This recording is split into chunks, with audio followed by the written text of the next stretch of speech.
But ಒಂದು ಆಸೆ ಸಣ್ಣದು, ಅವ್ರ ಕೈಲಿ ರಿಲೀಸ್ ಆದರೆ ಸಖತ್ತಾಗುತ್ತೆ ಅನ್ನೋದು ಒಂದು ಆಸೆ. ನಾಳೆ ರಿಲೀಸ್ ಅಂದರೆ ಇವತ್ತು ಸರ್ ಸಾಂಗ್ ಕೇಳಿರೋದು. ಆ್ಯಕ್ಚುಲಿ ಸಂಜೆ ಒಂದು 7 o'clock ಹಂಗೆ ಕಾಲ್ ಬಂತು ನನಗೆ, ಅವರ ಪ್ರೊಡ್ಯೂಸರ್ ಸರ್ ಕಡೆಯಿಂದಾನೆ ಕಾಲ್ ಹಾಕಿ ಮಾತಾಡಿದ್ರು. ಸಖತ್ತಾಗಿ ಮಾಡಿದ್ಯಾ ಸಾಂಗು, ಸೂಪರಾಗಿದೆ, ನನ್ನ ಲೈಫಿಗೆ ಮೂವಿಗಂತ ಬೇಡ, ನನ್ನ ಲೈಫಿಗೆ ರಿಲೇಟ್ ಆಗುತ್ತೆ ಆ ಥರ ಇದೆ ಸಾಂಗು, ಸೂಪರಾಗಿ ಬರ್ತಿದ್ಯಾ, ಸಖತ್ತಾಗಿ ಮಾಡಿದ್ಯಾ, ವಿಡಿಯೋ ಎಲ್ಲ ಮಾಡ್ತಾ ಆಯ್ತಾ ಎಡಿಟು ಎಲ್ಲ ಅಂದರು. ಹ್ಞೂ ಸರ್ ರೆಡಿ ಇದೆ, ನಾಳೆನೇ ರಿಲೀಸು ಅಂತಂದರು. ಏನು ಮಾಡಲಿ ಹೇಳು, ಏನು ಮಾಡಿಕೊಡ್ಲಿ ಅಂತಂದರು.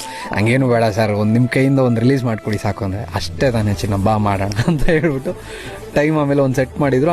ಆಮೇಲೆ ಅಲ್ಲೇ ಅವರ ಇದು ಹೋಟೆಲ್ಗೆ ಹೋಗಿ ಅಲ್ಲಿ ರಿಲೀಸ್ ಮಾಡಿಸಿದ್ದು. ಅವತ್ತು ಲೈವೆಲ್ಲ ಹೋಗಿದ್ವಿ. ಈ ವಾಸ್ ಸೋ ಸ್ವೀಟ್, ಈ ಸ್ವೀಟ್ ಆ್ಯಕ್ಚುಲಿ.